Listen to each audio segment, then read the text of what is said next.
Hello बच्चों, आज हम सॉल्व करने जा रहे हैं अपने सैद्धांतिक पक्ष का एक और पार्ट 11। आशा करती हूँ कि आप लोगों को सारे क्वेश्चन समझ में अभी आ रहे होंगे और अब आपका जो है ना जो कॉन्फिडेंट है वो भी बढ़ता जा रहा होगा। तो मैं इसीलिए इस सीरीज को लेकर आई हूँ और आई होप अगर सीरीज आपको पसंद आई है तो एक शेयर तो बनता ही है और एक लाइक भी बनता है। मेरी मेहनत तभी सफल होगी जब आप लोगों का एग्ज़ाम बहुत अच्छा जाएगा और तब आप हमें एग्ज़ाम के बाद कमेंट्स ज़रूर करिएगा। स्टार्ट करते हैं। तो हमारा जो फर्स्ट क्वेश्चन है, पत्र डाक में डाला गया है। इसके लिए डाकघर एक प्रमाण पत्र देता है, उसे कहते हैं, है ना। जब भी कोई पत्र डाक में डाला जाता है तो जब उसके प्रमाण पत्र की हमें एक रिसीप्ट की आवश्यकता होती है तो डाक विभाग हमें एक वो प्रदान करता है, क्योंकि कई जगह हमें वो रिसीप्ट दिखानी पड़ती है कि ये हमारी डाक आपके यहाँ डाली गई है इस तरह से। तो एक जो सर्टिफिकेट दिया जाता है वो क्या कहलाता है? डाक प्राप्ति रसीद, डाकघर स्वीकृति पत्र, सर्टिफिकेट ऑफ पोस्टिंग या उपर्युक्त सभी। तो जी हाँ, इसका सही आंसर जो है वो है certificate of posting. Certificate of posting दिया जाता है कि आपने यहाँ पर पोस्ट किया है। नेक्स्ट है हमारा क्वेश्चन, सामान्यतः अनुक्रमणिका निम्न प्रकार की हो सकती है। अनुक्रमणिका जैसे कि आपको पता है इंडेक्स विषय सूची हम इसको कहते हैं, वो किस तरह की हो सकती है? कार्ड अनुक्रमणिका, स्वर क्रम अनुक्रमणिका, पन्नेवार पुस्तक अनुक्रमणिका या उपर्युक्त सभी। तो इसका सही आंसर है उपर्युक्त सभी, क्योंकि ये सारे ही जो है ना वो अनुक्रमणिका के ही भेद हैं। जहां जैसी आवश्यकता होती है विभाग अपने अनुसार इनका प्रयोग करता है। नेक्स्ट हमारा क्वेश्चन है, निम्नलिखित में से किस प्रोग्राम का प्रयोग बड़ी फाइलों को एक छोटी फाइल में बदलने के लिए किया जाता है? जब बड़ी फाइलों का छोटी फाइलों में जब हमें उसको कन्वर्ट करना है तो उसका प्रयोग किया जाता है विनजिप, विनश्रिंक, विनस्टाइल, इनमें से कोई नहीं। तो इसका सही आंसर जो है वो है विनजिप। इसकी सहायता से हम बड़ी फाइल को छोटी फाइल में कन्वर्ट कर सकते हैं। यदि किसी डोमेन नेम के आखिर में .edu.in है ना, .edu.in है, तो यह क्या है? इसको क्या कहेंगे? एक अंतरराष्ट्रीय संस्था, एक गैर लाभकारी संस्था, ऑस्ट्रेलिया की एक शैक्षणिक संस्था या भारत की एक शैक्षणिक संस्था। तो जब भी आप सर्च करते होंगे तो आपको आइडिया होगा, तो ये भारत की जो है ना वो एक शैक्षिक संस्था होती है। जब भी कोई शैक्षिक संस्था आप देखेंगे तो उसमें .edu.in होगा। नेक्स्ट हमारा क्वेश्चन है क्वेश्चन नंबर 5, अधोमुखी हा का प्रयोग, अधोमुखी हा का प्रयोग कब नहीं करते हैं? हा व्यंजन के पूर्व स्वर हो, हा व्यंजन के पूर्व समतल व्यंजन आए, पा वर्ग के बाद जब भी हा आए, हा व्यंजन के पूर्व अंतस्थ व्यंजन आए। इसका सही आंसर है आपका जब भी पा वर्ग के बाद जब भी हा आए, है ना। तो अधोमुखी हा का प्रयोग हम उस समय नहीं करते, उस समय हम ऊर्ध्वमुखी हा का प्रयोग करते हैं। नेक्स्ट है, ऑपरेटिंग सिस्टम प्रबंध करता है memory, process, disk and IO device, उपर्युक्त सभी। तो इसका सही आंसर है उपर्युक्त सभी। सभी को ये ऑपरेटिंग सिस्टम सभी का प्रबंध करता है। नेक्स्ट है, आशुलिपि में व्यंजनों को प्रकट करने के लिए किन प्रारूपों को अपनाया गया है? रेखा गणितीय, अंक गणितीय, समजातीय या कोण आधारित। जो भी व्यंजन रेखा हमने बनाई है उनका किस तरह का प्रयोग किया गया है? इसका सही आंसर है रेखा गणितीय, है ना। ज्यामितीय आकृतियों का लूप है या छोटे छोटे चिन्ह है या जो भी सरल रेखा है वो भी सब आपकी रेखा गणितीय के जो है वो आकृतियां हैं, उनको प्रारूप को ही अपनाकर यहाँ पर शॉर्ट हैंड को बनाया गया है एक नई लिपि के रूप में। पुस्तकालयों में फिल इन द ब्लैंक्स अनुक्रमणिका अपनाई जाती है, पन्नेवार, कार्ड अनुक्रमणिका, जुड़ी हुई अनुक्रमणिका या जो आपकी स्वर क्रम अनुक्रमणिका। तो जब भी पुस्तकालय में आप जाएंगे तो आप वहां पे देखेंगे कि कार्ड अनुक्रमणिका आपको ज्यादातर देखने को मिलती है। निम्न में से कार्यालय के आंतरिक शोर को रोकने के क्या उपाय हैं? शोर अवशोषक सामग्री पृथक्करण, ध्रुव चालित, द्वार रोधक या उपर्युक्त सभी। तो हमें जो आपका आंतरिक स्वर है उसको रोकने के लिए हमें सभी तरह के उपायों को हम प्रयोग कर सकते हैं, उपर्युक्त सभी।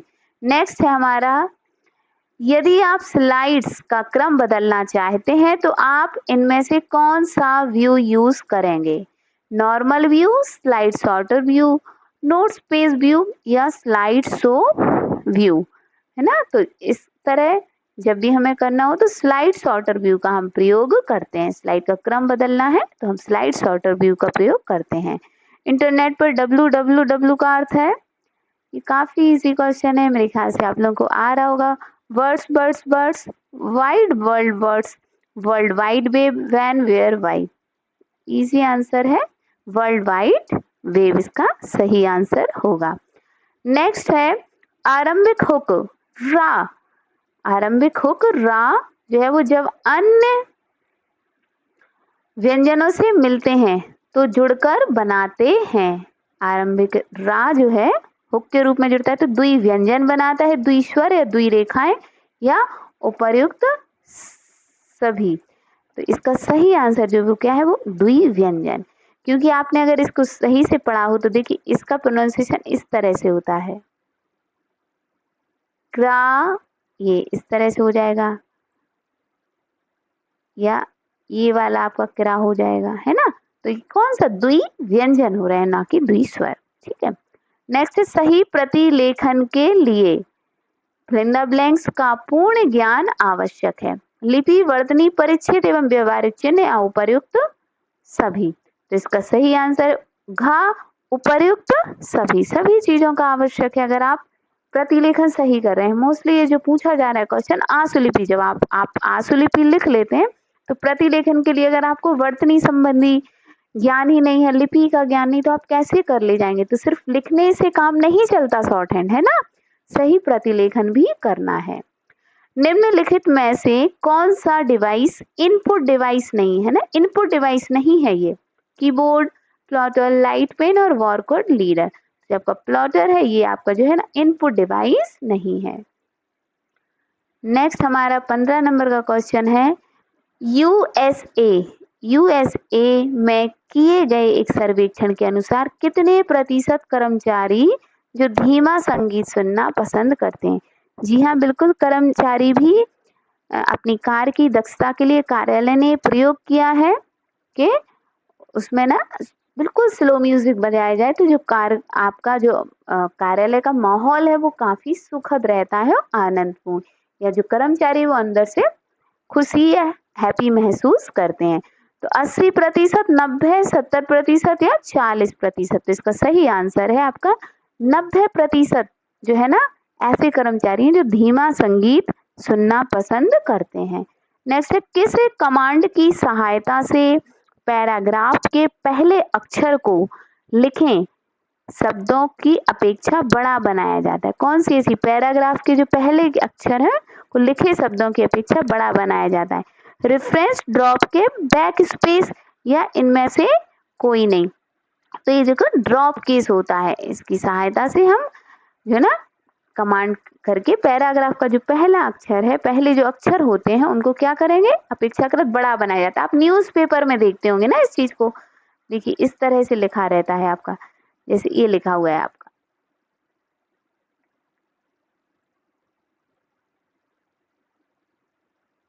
और फिर इसको बहुत छोटा सा कर दिया।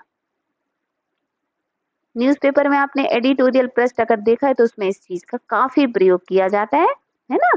फर्स्ट लाइन को, फर्स्ट अक्षर को इस तरह से करके प्रयोग करते हैं। नेक्स्ट जो हमारा क्वेश्चन है, अप्लाई डिजाइन टेम्पलेट से क्या होता है? स्लाइड का कंटेंट चेंज करता है, स्लाइड की फंक्शनली जो आपकी होती है फंक्शनलिटी को जोड़ता है, स्लाइड के कंटेंट में बिना कोई परिवर्तन किए स्लाइड का लुक चेंज करता है, इनमें से कोई नहीं। जो अप्लाई डिजाइन टेम्पलेट होता है वो क्या करता है? इसका सही आंसर है गा, जो आपकी स्लाइड के कंटेंट में बिना कोई परिवर्तन किए स्लाइड का लुक चेंज कर देता है, ठीक है ना। अनुनासिक के बिंदु स्वर को कैसे प्रकट करते हैं? बहुत अच्छा है, जो बिंदु स्वर होते हैं आपको पता है ना, अनुनासिक मुख्यतः जो है दीर्घ स्वरों में ही आता है, ठीक है, ये तो पता ही है। तो बिंदु स्वर का प्रयोग ना करके बिंदु स्वर के स्थान पर एक हल्का व्रत लगाकर का एवं खा दोनों या उपरोक्त में से कोई नहीं। तो इसका आंसर है सही, बिंदु स्वर के स्थान पर एक हल्का सा व्रत लगाकर। जैसे आपको लिखना है शब्द, क्या लिखना है? आँच। क्या लिखना है शब्द? आँच शब्द लिखना है। यहाँ से ये उठाई पेन से, तो देखिए ये आपका हो गया। अब इसमें कौन सा स्वर आ रहा है आपका? तो ये वाला आपका देखो इस तरह का बन जाएगा फर्स्ट प्लेस पे। तो फर्स्ट आ और ये च, आँच, इस तरह से हो जाएगा। मीन्स जो बिंदु स्वर है उसको ना रख के और यहाँ पर एक व्रत सा उसको बना दिया जाता है। नेक्स्ट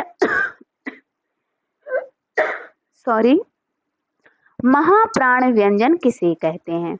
कटे व्यंजनों को, कवर्ग व्यंजनों को, संयुक्त व्यंजनों के स्वर लगे हुए व्यंजन। तो बहुत आसान सा क्वेश्चन है, बस थोड़ा सा घुमा के पूछ लिया गया है। जो आपके कटे हुए व्यंजन होते हैं ना, उनको महाप्राण व्यंजन भी कहते हैं। आरंभिक कवर्ग एवं हा व्यंजनों के पूर्व सा व्यंजन आए तो उसे प्रकट करने के लिए साव्रत को बढ़ा कर देते हैं, साव्रत का प्रयोग नहीं करते हैं, साव्रत की दिशा में हुक लगाते हैं, बिंदु स्वरों का प्रयोग करते हैं। तो इसका सही आंसर जो है ना, वो जो साव्रत की दिशा में एक हुक लगाते हैं, ठीक है ना। जब भी इस तरह का, या चाहे हा के साथ हो या आपका सा के साथ हो, जैसे यही आप समझ लीजिए यहाँ पे आया है ये शंख, है ना, तो ये आपका बिंदी आया है, इसी सा को बढ़ा दिया है तो ये आपका शंख हो गया है। या संगति शब्द आया है तो इसमें इसको वो पढ़ लीजिए, ये आपका हो गया संगति। मतलब शा के ऊपर जो ये है और ये इस तरह से बनाते हैं तो वो क्या कर देता है, इसको जो है ना वो सूचित करता है। नेक्स्ट है आपका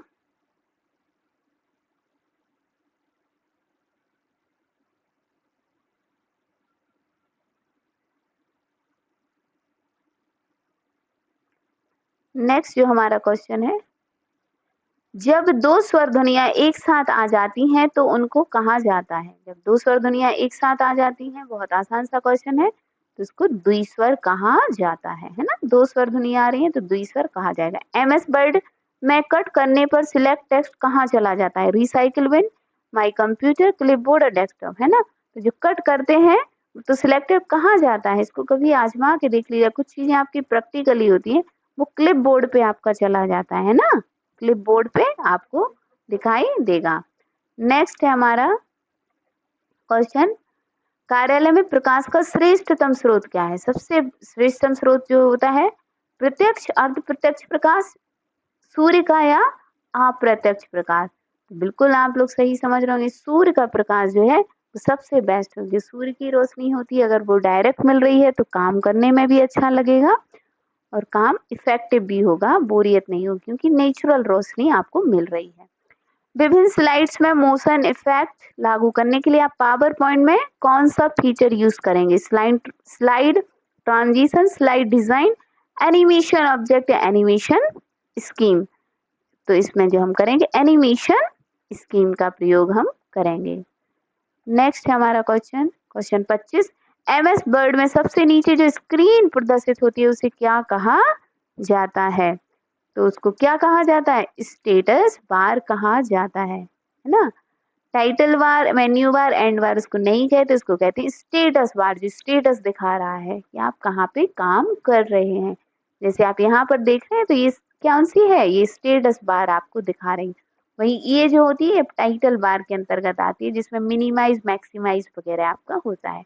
गा से प्रकट किया जाता है गवर्नमेंट, आयोग, गाइड या का एवं खा दोनों? तो इसका सही आंसर है आपका गवर्नमेंट और गाइड दोनों ही होते हैं। गा के मतलब या गा से जो गा व्यंजन रेखा है उससे दोनों ही प्रकट किए जाते हैं। नेक्स्ट है हमारा क्वेश्चन नंबर 27, एमएस वर्ड 2007 में निम्न में से कौन सा प्रभाव टेक्स्ट को नहीं दे सकते हैं, है ना? टेक्स्ट को हिडन, सुपरस्क्रिप्ट, सबस्क्रिप्ट या इनमें से कोई नहीं। तो इसका मतलब है कि हम सारे ही प्रभाव दे सकते हैं, सारे हिडन भी, सुपरस्क्रिप्ट, सबस्क्रिप्ट सारे ही दे सकते हैं। करंट प्रेजेंटेशन में नई स्लाइड इंसर्ट करने की शॉर्टकट की क्या है? Control O, control plus M, control plus N और कंट्रोल प्लस एफ। तो इसका सही आंसर है आपका जो आपकी कंट्रोल प्लस एम है, इससे हम नई स्लाइड ऐड कर सकते हैं। जब भी आप पावर पॉइंट, यहाँ देखिए, यहाँ पर हमें जब पावर पॉइंट होता है ना, तो यहाँ पर ऐसी स्लाइड्स बन के आती है। तो आप जब कंट्रोल एम बनाएंगे तो तुरंत ही आपको यहाँ पर भी स्लाइड्स इस तरह से आपकी ऐड होती हुई चली जाएंगी। नेक्स्ट हमारा क्वेश्चन है, यह लावा को धरातल से कितने अंश का कोण बनाते हैं, है ना? 40, 30, 60 या 90। तो इसका सही आंसर है 30, है ना? 30 पे ही बनते हैं, क्योंकि देखिए ये आपका क्या हो, धरातल, और जो आपका या लिखा जाता है ये, तो जो रा होता है ना ऊर्ध्वगामी, ये भी आपका, तो ये सारे ही आपके 30 पे ही बनते हैं। ओके, नेक्स्ट हमारा, निम्नलिखित में से कौन सा ऑपरेटिंग सिस्टम का एक उदाहरण है? MS Word, MS DOS, MS Excel और MS एक्सेस। तो ये जो आपका MS डॉस है ये ऑपरेटिंग सिस्टम का उदाहरण है, जबकि बाकी आप देख रहे हैं सॉफ्टवेयर हैं, जबकि आप MS ऑफिस के अंतर्गत टाइप करते हैं। MS ऑफिस में ही सारे, MS सूट में ही ये सारे आते हैं आपके, वर्ड, एक्सेल, एसएस और पावर पॉइंट। तो आज के हमारे 30 क्वेश्चंस कंप्लीट हुए। आई होप आप लोगों ने एंजॉय किया होगा। परीक्षा की अच्छे से तैयारी कीजिए और जितने भी अभी हम पार्ट लेकर आए हैं सबका अच्छे से रिवीजन कीजिए। Best of luck for your exam. Thank you.